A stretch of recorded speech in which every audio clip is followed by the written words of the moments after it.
Magandang hapon mga guys, tayo maggulay. Ito pong kalabasang ito ay napakasarap po ito guys. Talagang malagkit, na-prove ko ito dahil nagulayan ko na ito. Kaya yung mga buto ay aking sinisave at itatanim ko po ito. Yun o. Nabili ko ito sa palengke, sa Giwan. Sabi nung nagtitinda, talagang malagkit daw ito. Kaya hindi nga ako nagkamali. Totoo nga. Ayan, pangatlong gulay ko na ito. Pampalinaw ito guys ng mata, kalabasa. Kaya tatanim ko ito sa isla, yung buto. At sigurado tayong paldo. Hindi ko pa kakawalan tong lahi na ito kasi ang sarap guys. Panalo. Pero kasi mga kalabasa na hindi masarap, yung parang ano siya, parang ibang lasa, pero ito guys malagkit, masarap gataan kahit daing lang guys.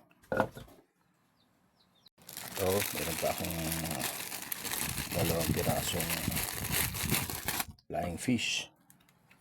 Wow, flying fish. Wow, dagat. Dagat. Wow, dagat. Sabi ng isang senador na mahilig magpabalot. So ayan guys, so ang bango ng daing guys. Ang bango. Ang sarap ng amoy niya. Ito guys, ang daing dito sa amin masarap. Sa amoy pa lang. Pagka kasi sariwa, talagang mabango. Diba guys, pagka sariwa pa mabango. Pagka ano na, iba na, amoy melon na. So ayan guys, dito sa aming probinsya guys, hindi na ito binabalatan yung aming kalabasa pag nagugulay, kasi sabi ng mga matatanda, huwag yung babalatan ang kalabasa sapagkat marami ring vitamins ang nakukuha sa balat. Bukod sa kanyang laman, sa balat di umano ay maraming sustansyang pwedeng makuha. So kaya hindi ko po ito binabalatan kagaya yung iba na binabalatan. Ayan. So ganoon lang guys.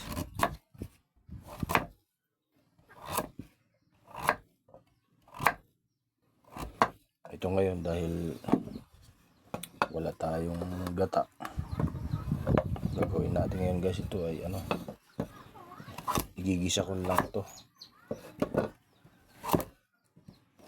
Ayan, dahil ako lang naman mag-isa, wala naman akong kasama, ay to guys, madami-dami na rin ito. Tatlong ulaman ko to, busing. So ayan na guys, naiwan na natin. Thank you for watching. So inahanda lang natin ang ating ulam. At yan na yun guys, thank you for watching mga busing. God bless sa inyong lahat. Mabuhay po kayo.